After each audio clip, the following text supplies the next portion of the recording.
अस्सलाम वालेकुम my home chefs, this is Farah. Welcome back to my channel. आज मैं सिखाऊंगी आपको कब्सा राइस के साथ जो टमाटर की चटनी सर्व करते हैं वो चटनी बनाना। तो सबसे पहले हम लेंगे, यहाँ पे हमारे पास है 4 other green chilies, 1 medium onion, 4 to 5 cloves, garlic cloves, 2 tablespoon coriander leaves, 2 tablespoon mint leaves. Chopper के अंदर डालेंगे।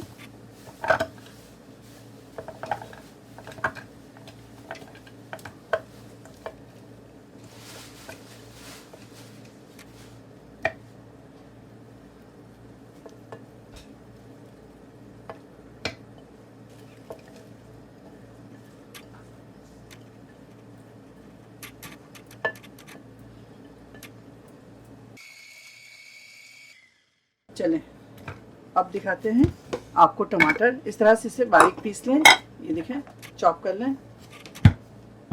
ये देखिए हमारे पास यहाँ है 2 लार्ज टमेटोज़, बिल्कुल पके हुए ले आप, ठीक है। इसे भी काट कर इसके अंदर डालेंगे। तो देखिए टमाटर को भी काट लें और उसको भी इसके अंदर डाल दें।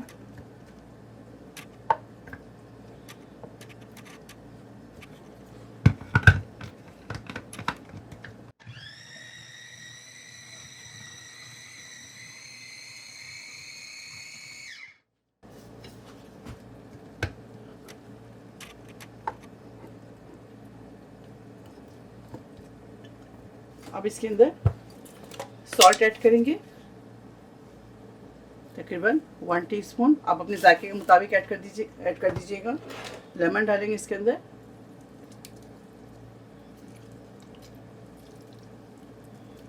क्वार्टर लेमन डाल दें।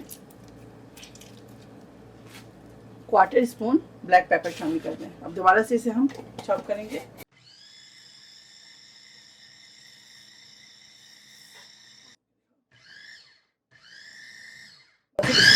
स्टॉप करेंगे। ये देखिए ज़बरदस्त चटनी हमारी तैयार है। अब इसे सर्व करते हैं और आपको दिखाते हैं। चलिए इसे सर्व करते हैं। इसे पोर करते हैं। ये देखिए किस कदर ज़बरदस्त चटनी तैयार है। कब्सा राइस के साथ सर्व करने वाली टमाटर की चटनी तैयार है। आप इसे कब्सा राइस के साथ, रोज़ बुखारी के साथ भी आप इसे सर्व कर सकते हैं, या आप ऐसे भी इसे किसी भी डिश के साथ एंजॉय कर सकते हैं। आप इसे ज़रूर ट्राई करें और मुझे दुआओं में याद रखें। अगर मेरी रेसिपी आपको अच्छी लगती है तो इसे लाइक करें, शेयर करें, मेरे चैनल को सब्सक्राइब करना ना भूलें। इंशाल्लाह नेक्स्ट कोई अच्छी रेसिपी के साथ फिर हाजिर होंगी। तब तक आप लोग अपना बहुत ख्याल रखें। Stay safe, take care, lots of love. अल्लाह हाफिज़, अस्सलाम वालेकुम।